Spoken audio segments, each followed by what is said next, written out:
Okay, so Assalamu alaikum. Well, in this video, we'll take a look at the anti-helminthic drugs.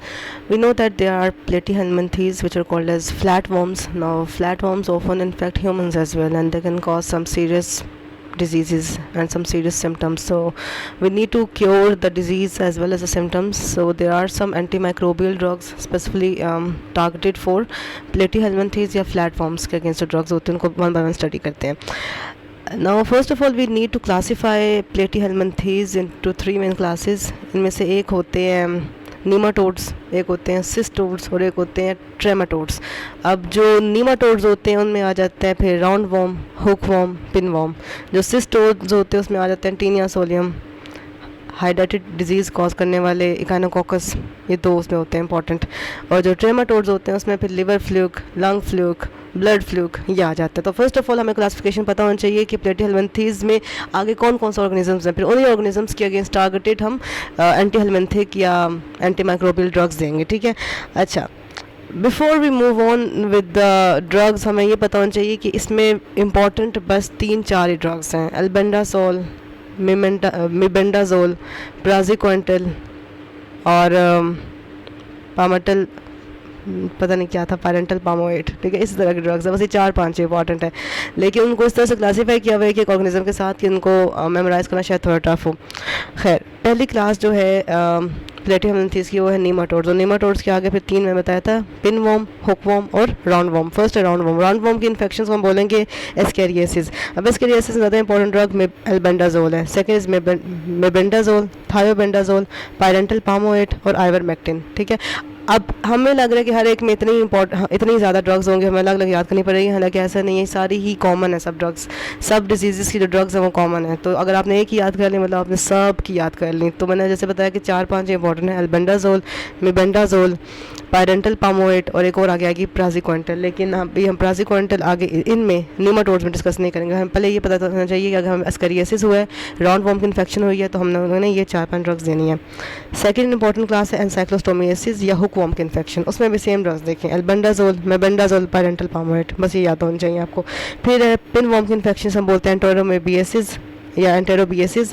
इसमें जो drugs है वो again same है, albendazole, mebendazole, थायोबेंडाजोल, parental पामोएट और ivermectin. फिर हम जो इसके अलावा कुछ अनइम्पॉर्टेंट भी होते हैं नीमाटोड्स. उनमें फिलारियासिस की इन्फेक्शन आ जाती है, ये याद रखें या ना रखें तो इंपॉर्टेंट नहीं है. डायथाइल कार्बामेज़ीन ड्रग होती है इसके लिए, वैसे डायथाइल कार्बामेज़ीन. और स्टिंगुलाइडोसिस भी एक माइक्रोब है जो कि नीमाटोड क्लास से बिलोंग करता है. इसके अगेंस्ट भी वही ड्रग्स है, थायोबेंडाजोल और आइवरमेक्टिन. क्योंकि इनका जो बेसिक फार्मूला होता है वो same enzymes of the microbes को टारगेट कर रहा होता है. तो इनका since mode of action same होता है, इसलिए हम अगर ड्रग्स कॉमन यूज़ कर भी लें तो उससे कोई इफेक्ट नहीं आता.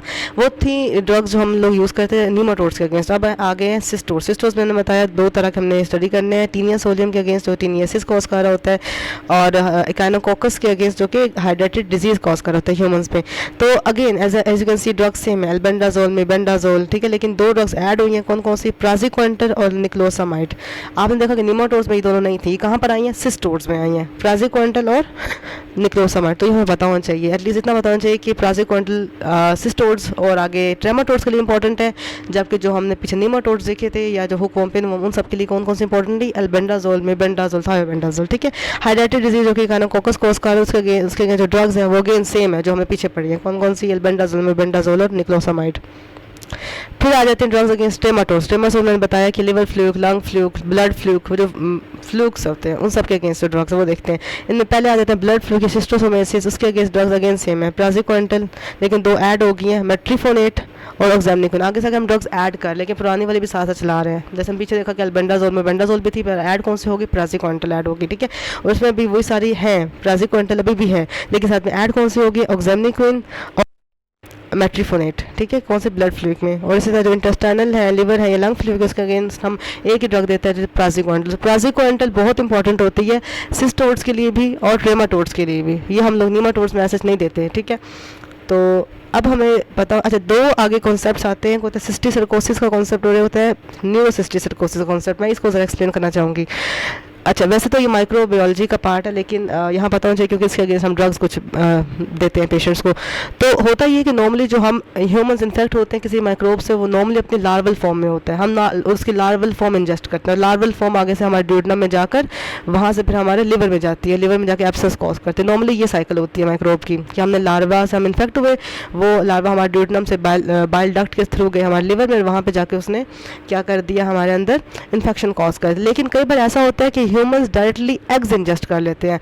अब जो एग्स होते हैं वो एक तरह से आप समझ लो कि वो उनके अंदर ये पोटेंशियल होता है कि वो लंग के अलावा, सॉरी लिवर के अलावा और बहुत सारी जगहों को इन्फेक्ट कर सकते हैं। लंग्स को भी कर सकते हैं, आइज़ को भी कर सकते हैं, जॉइंट्स को भी कर सकते हैं, ब्रेन को भी कर सकते हैं।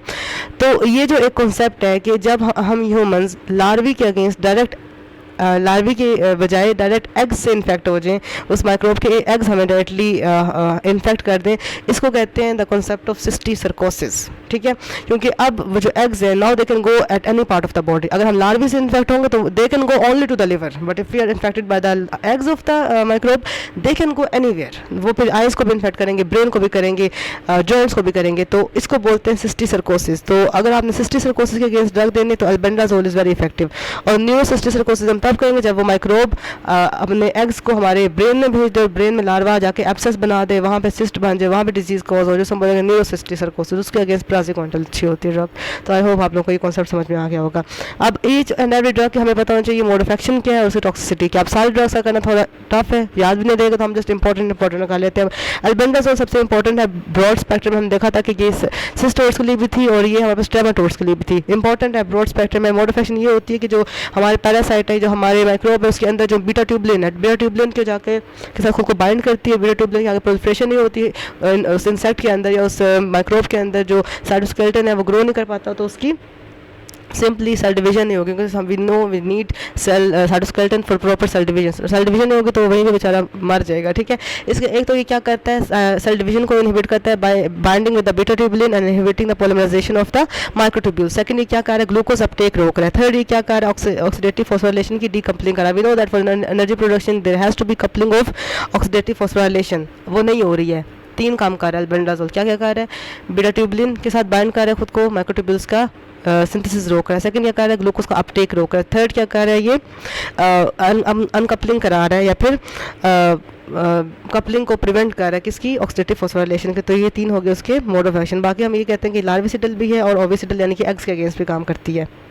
जेंटल के नाम से आती है मार्केट में, और एस्केरियासिस के अगेंस्ट, हेरिटेड डिजीज़ के अगेंस्ट, न्यूरोसिस्टर्कोसिस के अगेंस्ट, मतलब बहुत से डिजीज़ के अगेंस्ट, क्योंकि ब्रॉड स्पेक्ट्रम में ऑफ कोर्स एडवर्स इफेक्ट वही हम ये बोलेंगे, फटीग हो जाती है, हमें फीवर फील होता है, हमें हेडेक होता है, एब्डोमिनल पेन, वही एलोपेशिया, तो हम माइल्ड जीआईटी सिम्टम, वही एब्डोमिनल पेन वगैरह वगैरह तो हम बोल सकते हैं। तो नॉर्मली हम एडवर्स इफेक्ट सबके सेम लिखते हैं, तो वो तो इतना मसला नहीं। प्राज़िक्विंटल सेकंड है, इसका मोड ऑफ एक्शन ये है कि ये इसको फ़ौरन से जो वर्म होता है टेकअप कर लेते हैं, उसकी सेल मेम्ब्रेन ज़्यादा हो जाती है, कैल्शियम सारा लीक आउट हो जाता है, मसल की स्वीर कॉन्ट्रैक्शन होती है, पैरालिसिस हो जाता है। सिंपल ये है मोड ऑफ एक्शन किसका, प्राज़िक्विंटल का। वो कौन सा था, अल्बेंडाजोल का। ठीक है, यूजेस अगेंस्ट शिस्टोसोमेसिस में भी यूज़ करें। सिंपली जितने भी डिजीज़ हैं कौन सी, जो सिस्टोड्स की हैं उसमें भी लिख दो, और जो ट्रेमाटोड्स की हैं उसमें भी लिख दो, सब में यूज़ हो रहा है। फार्माकोकाइनेटिक ये होती है कि रैपिडली अब्जॉर्ब होता है इंटेस्टाइन में, रैपिडली टेकन अप होता है बाय द इंसेक्ट, और क्रॉस कर सकता है ब्लड ब्रेन बैरियर, क्रॉस कर सकता है, मतलब कि हम इसको न्यूरोसिस्टिसर्कोसिस में भी यूज़ कर सकते हैं। ठीक है, और प्लाज्मा हाफ लाइफ इसकी 1.5 घंटे की है, और बिटर टेस्ट है, रैश, फीवर, प्यूराइटिस, वही इसके कुछ माइल्ड एडवर्स इफेक्ट्स हैं। थर्ड है पैरेंटल पामोएड। पैरेंटल पामोएड का मोड ऑफ एक्शन थोड़ा डिफरेंट है। ये क्या करता है, ये निकोटिनिक रिसेप्टर्स को एक्टिवेट कराता है at the level of neuromuscular junction. इसकी वजह से एसिटाइलकोलिन की अमाउंट ज़्यादा होती है at the level of synaptic